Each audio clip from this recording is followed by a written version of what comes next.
Buenos días, querida congregación y queridos amigos y familiares que estáis con nosotros en esta mañana.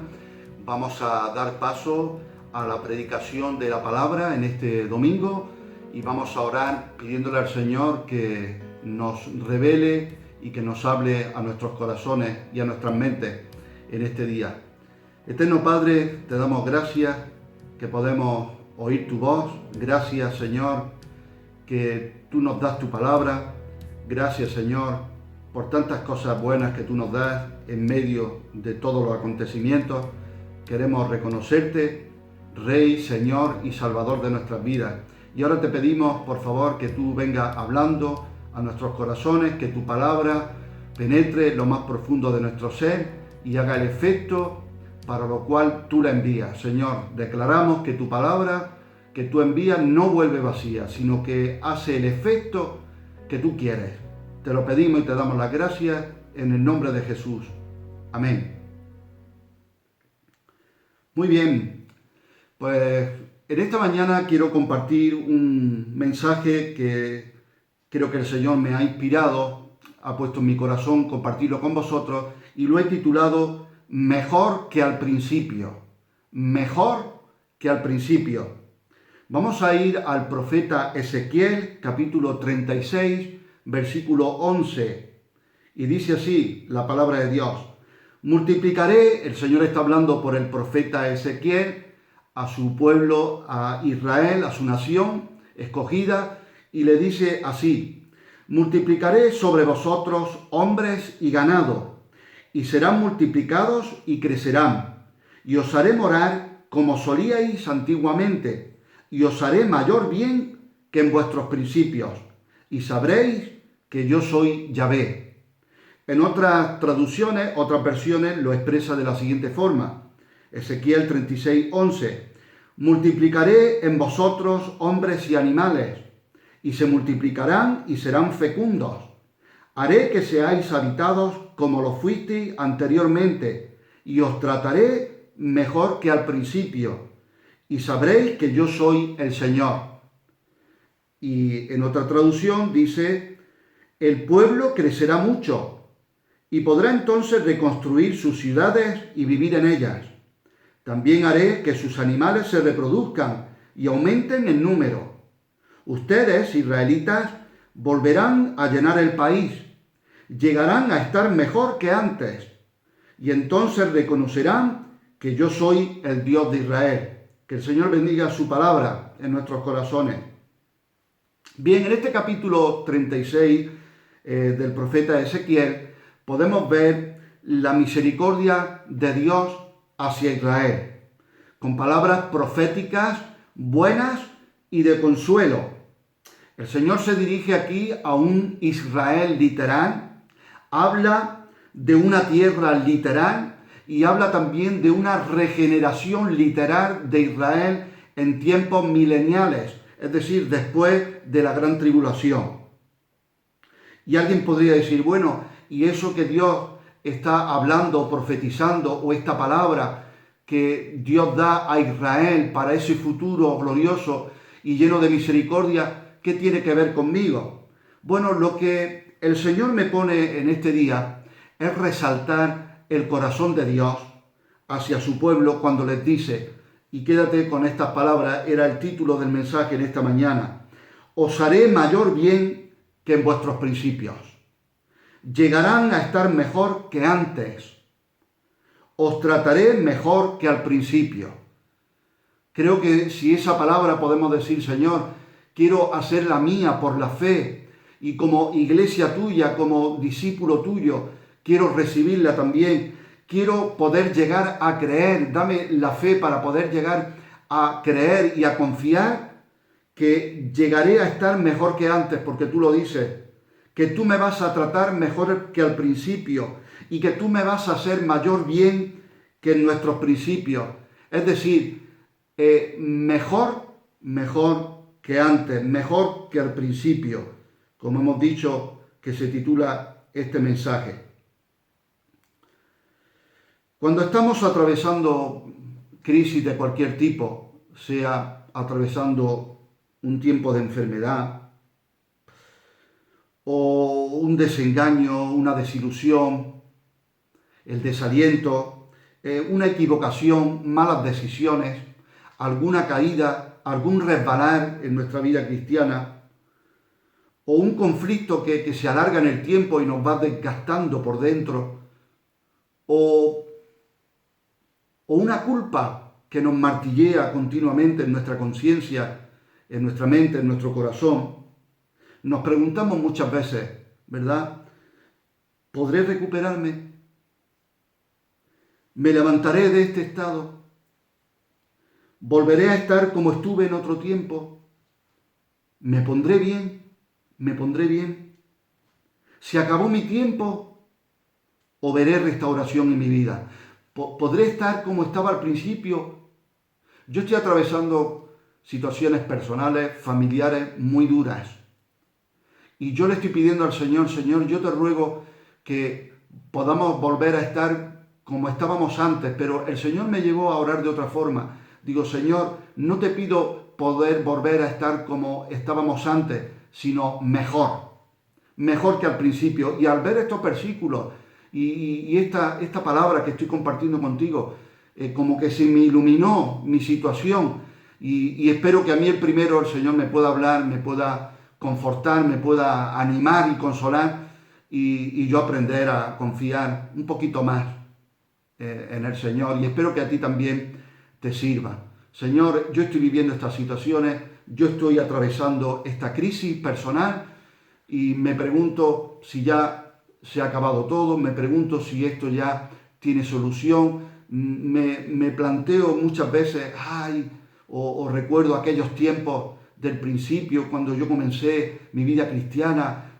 cuando yo estaba en mi primer amor con el Señor y tenía ese fuego, esa esperanza, esa inocencia, eso se podrá volver a recuperar. Y el Señor ponía en mi corazón compartir esta palabra, que en el Señor y en el proceso correcto que Dios hace en nuestras vidas puede ser mejor que al principio, mejor que al principio. Los verdaderos hijos de Dios se levantan después de sus caídas y vacilaciones. ¿Has tenido tú caídas, vacilaciones, tiempos de duda? Pues los verdaderos hijos de Dios se levantan después de sus caídas y vacilaciones.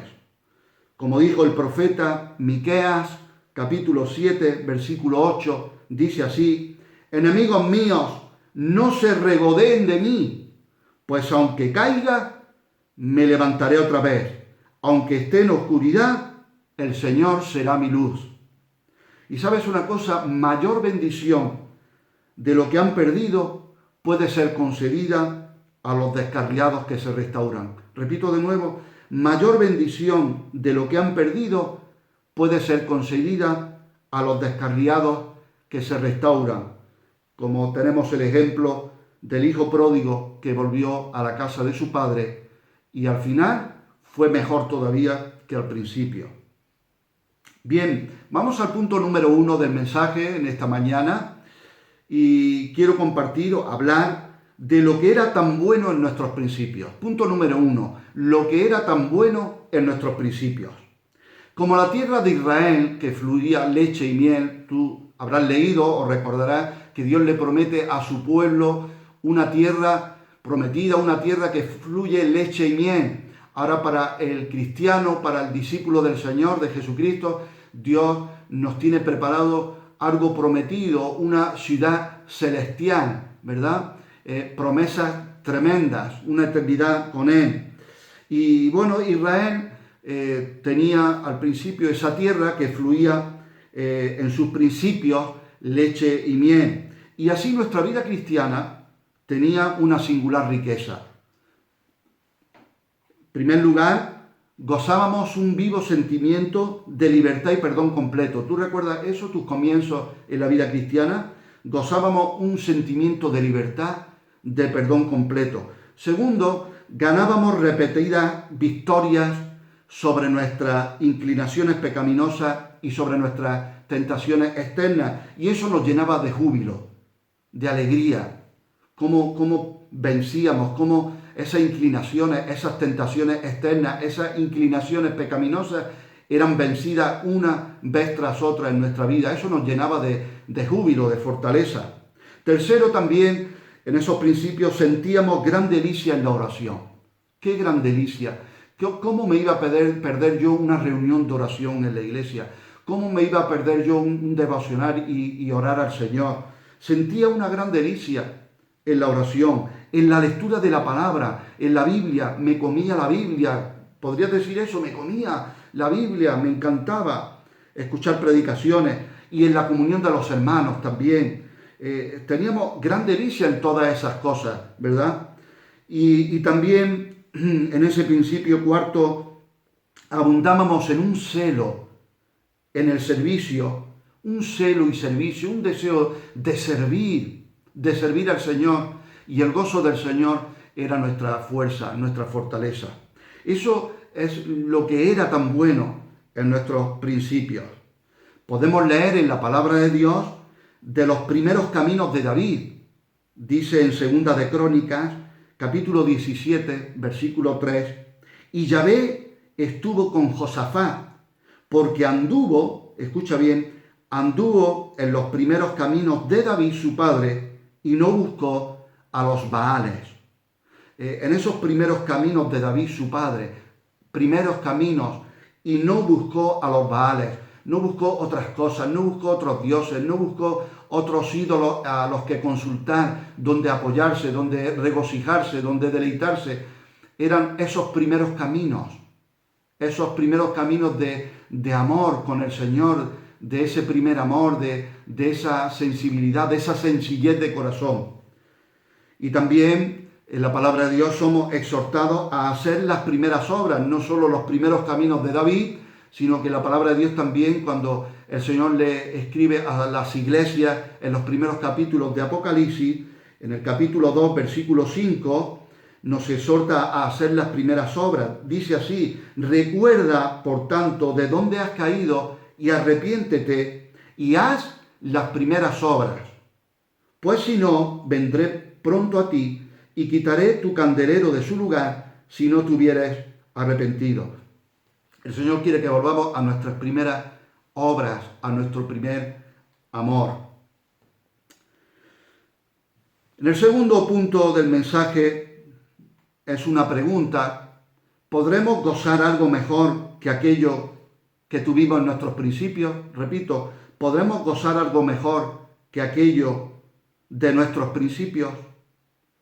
¿Sabes una cosa? Aunque los israelitas no hicieron ningún merecimiento para que Dios los levante y los salve, el Señor no iba a permitir que su santo nombre fuese profanado. Dios le dice en este capítulo 36, en otros versículos, a Israel: no lo hago por vosotros, no es tanto por vosotros, sino por mi santo nombre, porque el nombre del Señor es grande y es santo, y por amor a su nombre Dios decide levantar, salvar y tener misericordia de Israel. ¿No te suena eso contigo?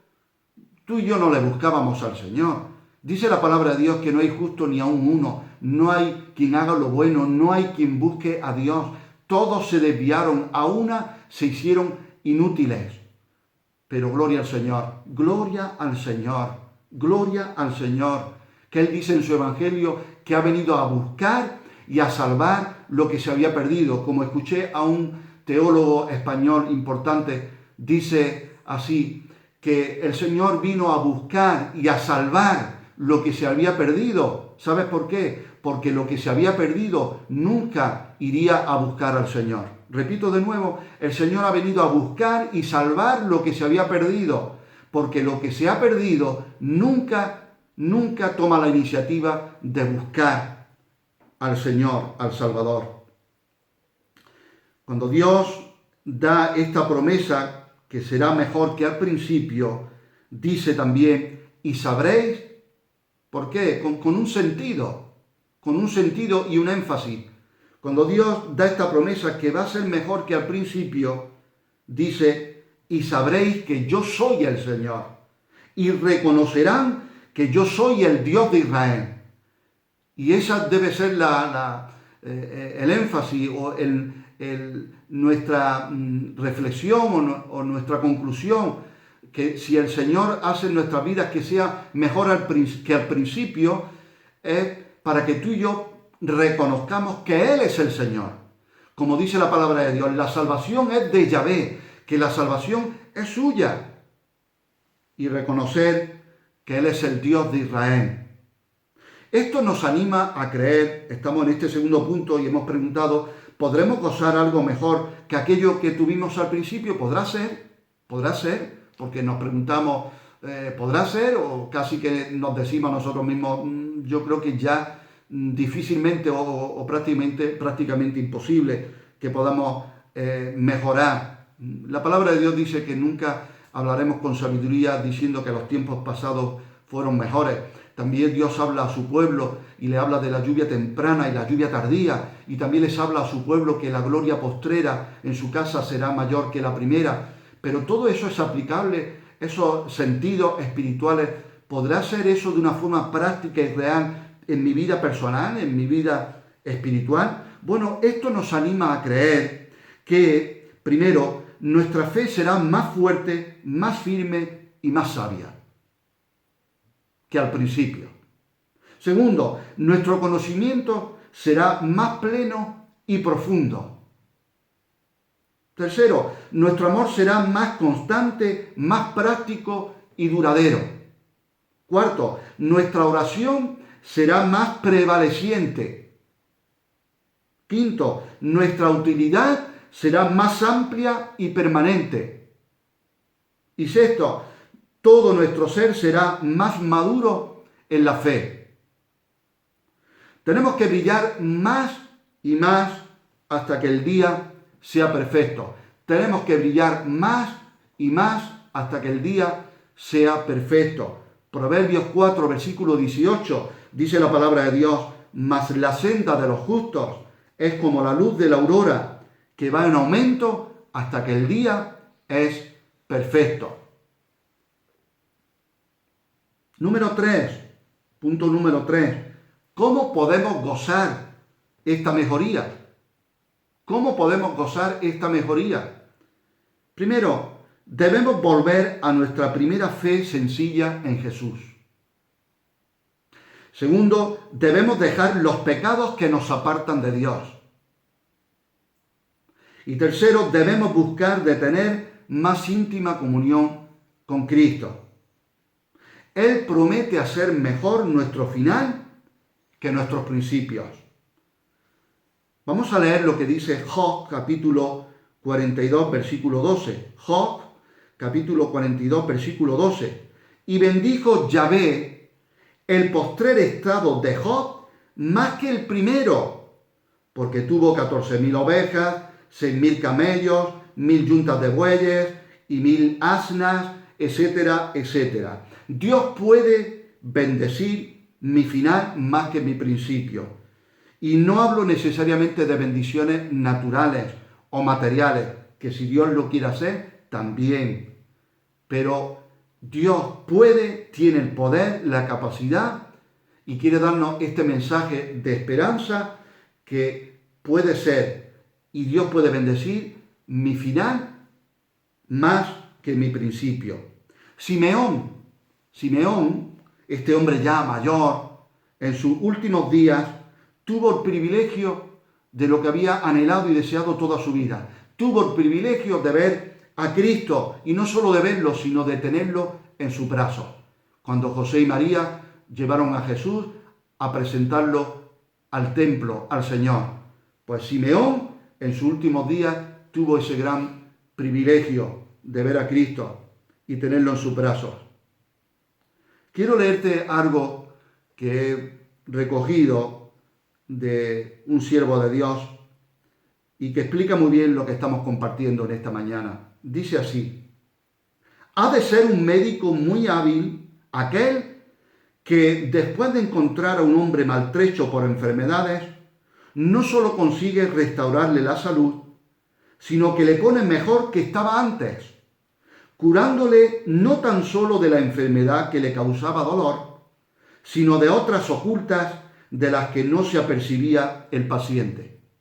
¿Cuántas veces hemos oído de personas que han ido al médico por un dolor, por una enfermedad, por unas molestias, y cuando ha ido al médico le han tenido que tratar con medicación o han tenido que incluso llegar a intervenirle quirúrgicamente, y en la operación, buscando extirpar ese tumor o ese bulto o cualquier otra cosa, pues han visto en esa operación que había algo más que no se sabía, que había otra cosa de la que el paciente pues no sabía, y entonces el médico le cura la dolencia e incluso le cura aquello de lo que el enfermo no tenía ni idea.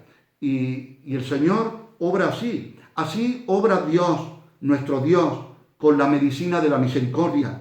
Así trata nuestro Dios misericordioso con los pecadores arrepentidos. Y un verdadero hijo de Dios siente que las lágrimas corren por sus ojos cuando pensamos en el superabundante amor del Señor. Aleluya. Él nos sana nuestras dolencias, sana nuestras enfermedades, nos sana de nuestras rebeliones, nos salva de nuestros pecados y de cosas que éramos conscientes. Y el rey David llegó a orar y clamar al Señor: Señor, líbrame aún de los pecados que me son ocultos, de cosas que uno ni es consciente, porque había pecados conscientes que el pueblo de Israel tenía que presentar ofrendas por esos pecados, y había otras ofrendas que se presentaban por yerro, por pecados inconscientes de los que uno no era consciente, ¿no?, de lo que estaba haciendo. Bueno, el Señor es más que ese médico, que no solo nos cura, sino que nos deja mejor que estábamos antes. Mejor que estábamos antes. Aleluya. Quiero concluir preguntándonos: ¿está todo perdido entonces? Entonces, ¿está todo perdido o puedo confiar en que Dios en su misericordia puede hacer que incluso sea mejor que antes? ¿Puede ocurrir eso en mi vida personal? Quiero terminar compartiéndote algo que ocurrió en las bodas de Caná.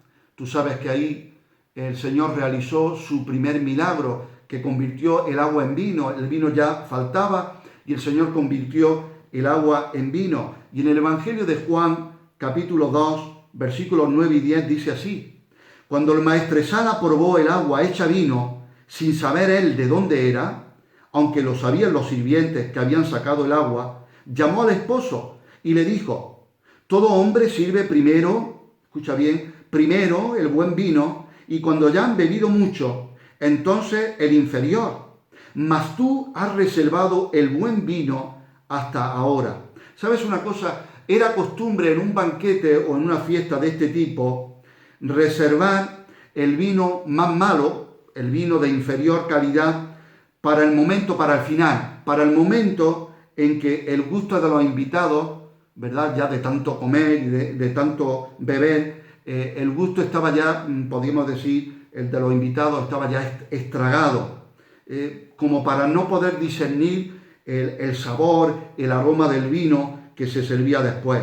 Por eso era normal poner primero el mejor vino, ¿verdad? Cuando los invitados sí podían apreciar, saborear las buenas cualidades del buen vino.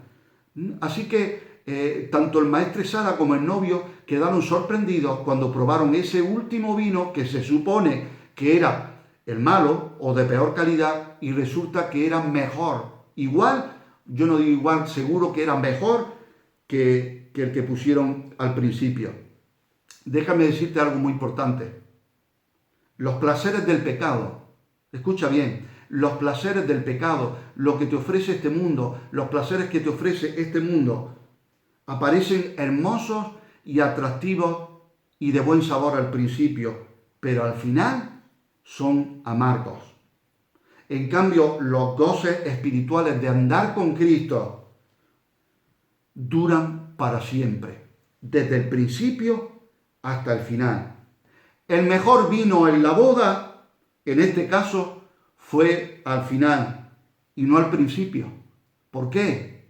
Porque Cristo estaba allí. Cristo había sido invitado.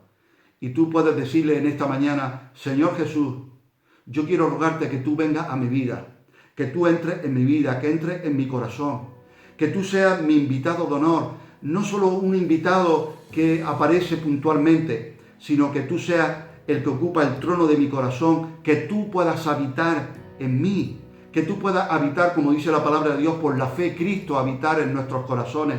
Señor, yo quiero reconocerte en mi vida como Señor y Salvador, que tú estés en mi vida, porque si tú estás en mi vida, se puede cumplir esto, que mejor va a ser al final que al principio. Pase lo que pase, esté atravesando lo que esté atravesando, me ocurra lo que me ocurra, puedo tener esa confianza y esa esperanza que al final, con el Señor, será mejor que al principio. Jesús le dijo a sus discípulos: aunque ahora estáis tristes, vuestra tristeza se convertirá en gozo. Aleluya. Damos gloria al Señor y espero que este mensaje te haya bendecido, te haya edificado y te haya servido. Quiero saludar a todos los hermanos de la congregación. Espero vernos pronto congregándonos de forma presencial, de nuevo en la reunión el domingo, adorando al Señor, compartiendo la palabra, disfrutando de la presencia de Dios. Y quiero saludar y mandar un fuerte abrazo a todos los presos que están internos en la prisión de Granada, del módulo 14. Muchas bendiciones, un abrazo muy grande de parte de la Iglesia de Granada. Que sepáis que Agustín, que está ahí con vosotros, pues siempre nos pide a la Iglesia que estemos orando por vuestras vidas. Y a todos los amigos, todos los familiares que estáis con nosotros en esta mañana, que el Señor te bendiga y que Dios cumpla cada propósito que Él tiene para tu vida. Muchas bendiciones, gracias por vuestra atención y hasta la próxima.